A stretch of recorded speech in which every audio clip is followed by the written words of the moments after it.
The Ontario government has pledged to spend a total of $160 billion on infrastructure over 12 years. The so-called Building Ontario Up approach began last year. $160 billion is a huge, almost incomprehensible number. So to help us understand the magnitude of this promise and what its benefits and pitfalls might be, we're joined by Matt Siemiatycki. He's Associate Professor of Geography and Planning at the University of Toronto and a frequent visitor to these parts. It's good to see you again, Matty. Nice to be with you. Let's just go through some of the background here for folks so we can bring this up now, Sheldon, and remind people that the province is going to spend $160 billion on infrastructure over a dozen years. They say that will help create an average of 110,000 jobs per year. And on that list are infrastructure projects such as roads and bridges and transit systems, schools and hospitals. The Finance Minister, Charles Sousa, when he announced this program last year at budget time, said this will be one of the largest infrastructure investments in Canada since the last spike was driven, completing the Canadian Pacific Railway. Nothing like lofty rhetoric to get us going here. Okay. In your view, is it fiscally wise to spend $160 billion on new stuff when you already owe $300 billion plus on old stuff? It's not only fiscally wise, it's critically important. Infrastructure drives our prosperity, it can stimulate our economy, and it supports our quality of life. We need to have high quality infrastructure. It's worn down over the years. Much of our infrastructure is now 50 and 60 years old. We're seeing the wear and tear on it. It's critical that we invest in this infrastructure. Interest rates are very low right now, at historic lows. Now is the moment to invest, but with two caveats. We really need to be investing in the right projects, and we need to make sure we're delivering them on time and on budget so we keep public trust. Those are really the foundations of this next generation of infrastructure investment. Okay, one more follow-up before I go to that. You say we're way behind everybody else. How did we get so far? I mean, this is the province of Ontario, supposedly the richest jurisdiction in Canada. How did this province get so far behind other provinces and other jurisdictions in terms of having the right infrastructure in place? Well, this is in fact a global issue. It's not just Ontario, but it's really been a perfect storm of missed opportunities. We built a huge amount of investment in the 50s and 60s and then basically stopped investing and forgot about it. Infrastructure is out of sight and out of mind until things go wrong. And then we all wonder why we weren't spending on it. So we basically forgot about what we had, didn't continue to invest. There were politics about downloading, there were politics about taking on additional debt, and we essentially stopped investing. And that's put us really behind the eight ball in terms of having the infrastructure we need for a 21st century economy. I don't know if it's possible to put a number on this, but if we had been continuing the approach that you think we ought to have taken over the past several decades, how many years behind are we where we ought to be right now? Well, we're decades. We basically behind? We missed the 80s and 90s, and we're playing catch up. The Ontario government invested heavily in infrastructure starting in the early 2000s and essentially rebuilt the social infrastructure portfolio of the province. Many new hospitals, up to 40 new hospitals, have either been built or are currently under construction, as well as courthouses and prisons and other types of infrastructure. So there has been construction, and that's been right across the province, not just in the City of Toronto, right across the province. But we're still behind, and now what you're seeing is a move into the civil infrastructure portfolio, mainly transportation. Let's take a look at some of those new infrastructure plans then that are part of this Building Ontario Up, the $160 billion plan. Again, Sheldon, thank you. Here we go. Go Regional Express Rail, quadrupling the number of weekly trips to 6,000. That's $13.5 billion. The Eglinton Crosstown Light Rail Transit, right near the studio, in fact, $5.3 billion. The Ottawa LRT project, that's adding 30 kilometers of new rail and 19 new stations at $1.6 billion price tag. The Hurontario LRT, that's building 20 kilometers of rapid transit in the city of Mississauga, just west of here, and just hitting the southern tip of Brampton, that's $1.4 billion. The Finch West LRT project, that's 11 new kilometers added in the northern part of Toronto, that costs $1.2 billion. Now we got some road stuff. Highway 407 East, Phase 2, that's adding 22 kilometers of highway from Oshawa to Highway 35/115. That will connect the Pay Highway, that's the 407, to the McDonald-Cartier Freeway, as I'm the only guy who wants to call it that. Everybody else calls it the 401, that's in the east. That's $1.2 billion. Note, these are all part of the $160 billion infrastructure plan. They don't take into account existing projects or the granddaddy of them all, and that's a $12.8 billion Darlington nuclear plant refurbishment, which starts next month. That one starts in October. As you look at that list, because I want to go back to the first thing you said, let's make sure it's the right plan and that it's on time and on budget. Do all of the things I just listed there seem right and appropriate to you? I think we can quibble about individual projects. I think the key point for our future investment in infrastructure is that we're doing proper analysis of the projects up front, that we're really studying them in close detail, that we have a cost-benefit analysis approach, and that we keep politics in the right place for these projects. Politics is very important in infrastructure investment. I think we need to have, politicians are the place where our democracy is expressed. We need to have them as part of the decision making, but we also have to have that separated from the quantitative, the careful analysis of whether the projects have merit and how we engage our communities in making decisions. And so what we've seen is that some projects have had very careful study and are really optimal and will deliver great benefits. And other projects have had minimal study, or the reports show that the projects are not going to deliver substantial benefits. The Finch LRT actually is one where it has significant social benefits, but when you look at the cost-benefit analysis on that study, on that project, it is not positive. That project is going to cost substantial money over the long term to operate and maintain, given the benefits it's expected to provide. In terms of bang for buck, you're not so hot on that one. That one has low bang for buck based on the analysis, not based on my interpretation, based on the analysis that was done to support that project. We didn't have the Scarborough Subway on this list, but would you put the one-stop Scarborough Subway on that list as well? I've seen very little assessment of the merits of that project, and I think that would be one that I think definitely needs careful study before we proceed with it. Even with the facelift it's had. It's had multiple facelifts, and it will probably continue to be debated. And I think that's part of what we're struggling with, is that the length of time it takes to build and plan projects in Ontario and in Canada more broadly has extended. We do a lot of consultation. We debate and re-prosecute projects over and over again at City Council. It's very hard for us to get on with it. And so you often hear that. At the same time as we want to move quickly, we also have to be moving smartly. And that is the balance we're trying to find. Well, tell me if you think this is smart, because in this era of climate change, where everybody's gung-ho for more public transit, and understandably so, I also see $1.2 billion for more highways. And yet you didn't mention that you thought that was a bad idea.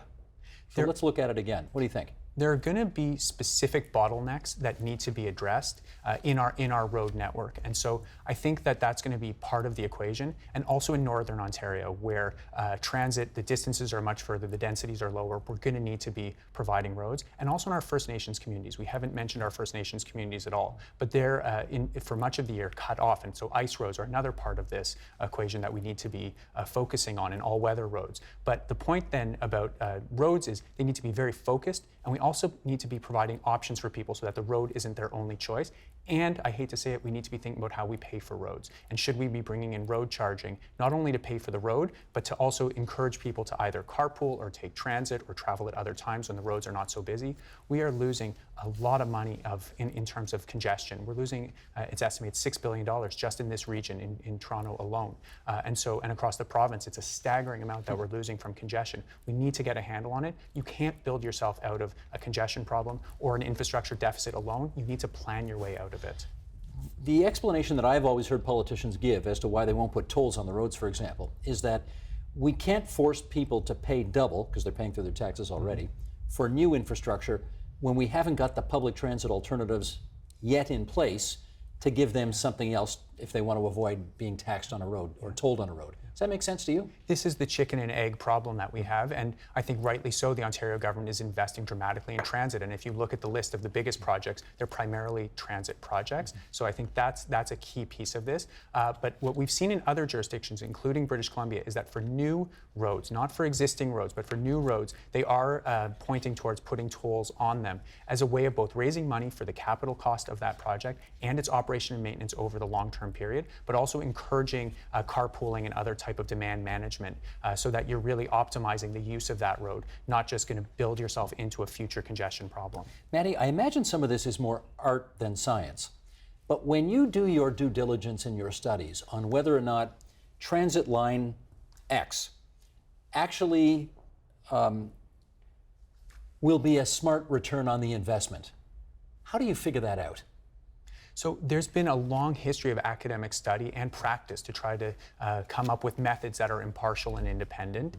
And what you essentially do is you try to enumerate all of the benefits, you weigh them off against the costs, and you put those into various categories in terms of the economy, social equity, the environment, and you try to weigh them out as neutrally and as independently as possible and forecast that forward over an extended period of time. We actually have a long history of not getting this right, and that's been part of the challenge. We tend to overestimate the benefits and underestimate overestimate the costs.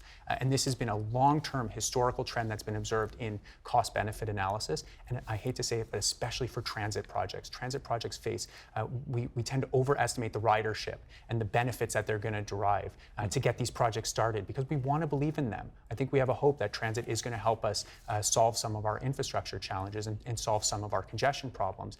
And yet the key is picking the right projects and being really hard-headed about using impartial, independent evidence to pick projects and then allowing the politicians to use that evidence to make decisions. I presume if you need $160 billion to pay for these things, that essentially the government of Ontario goes to the markets and says, you know, can we borrow some money? Mm-hmm. Is there another way of doing it? So there have been other methods that have been proposed, especially private finance, and you hear this all the time. The private sector should come in and build our transit infrastructure or our roads, and that they're chomping at the bit. They're waiting to get into the Ontario market. And what you find is that for many of these projects, they don't have a revenue stream to pay for the long-term operating and maintenance of the facility, let alone the capital cost. The TTC returns 70 cents on the dollar from the fare box for operations. So it's impossible to make a profit if you're running it as a private company. Right, so what business is going to take on that investment? And that's right across North America and much of Western Europe as well. So this is not just a Canadian issue, but it means that the private sector is going to have to be funded. There's a difference between finance and funding. The financing is like putting the investment on your Visa card, and the funding is how you pay Visa back. And the funding has historically come from government. There's no other revenue stream that's going to pay for something like transit, or you can charge more for it. Or, no, in the case of the highway, you toll the highway. But I don't know if that's an option yet, is it? It is in other jurisdictions, and places like British Columbia have moved further ahead, especially on new infrastructure, not tolling existing infrastructure and roads, but for new infrastructure that's going in, they're tolling it. And in Ontario, we have done that with the 407 East. That road is going to be tolled. Importantly, the government has retained control over the tolls and the fare rate, because we had an issue with the original 407 and losing control of that to an international consortium through a public-private partnership. And that really set back this notion of how we should pay for infrastructure. Charging for infrastructure got tied up with debates about privatization and loss of public control over our infrastructure, and rightly so. We need to really scrutinize these deals. But the government can charge tolls just like the private sector can as well, and that's what we're finding on Highway 407 East. If I remember the history here, though, the original 407 was put forward by the NDP government, and then it was the successive Conservative government that sold it. So the plan at the moment may be to toll the 407 and keep it in public hands, but that doesn't tie a future government's hands from selling it if they need to, right? And we've seen that with other assets too, like Hydro One, which we're now seeing partially sold off, and in fact, what's called asset recycling, trying to sell some part of the asset to put the money into new infrastructure and especially into transit. I think the key is making sure that in any deal, whether it's publicly controlled or privately controlled, that the toll rates are set in a way that's affordable and also provides people with options and manages demand on that facility. It's finding that balance, but also maintaining long-term control for the public over that asset. And I think that's where the original 407 sale has really fallen short. We mentioned off the top, it's 110,000 jobs per year in terms of the whole infrastructure investment project here. I want to know who gets the work. Is it all Canadian companies that are going to get this work, or do they have to tender it to other companies all over the world, or how does it work? So Canada, and Ontario in particular, has a very globalized construction industry, and the world is now in Ontario competing for our construction contracts. These are very large contracts, and also there's been a long pipeline of projects. So the world has come to Ontario, and this has been seen as positive because it brings competition. It makes everyone raise their game, including the Ontario firms who compete vigorously.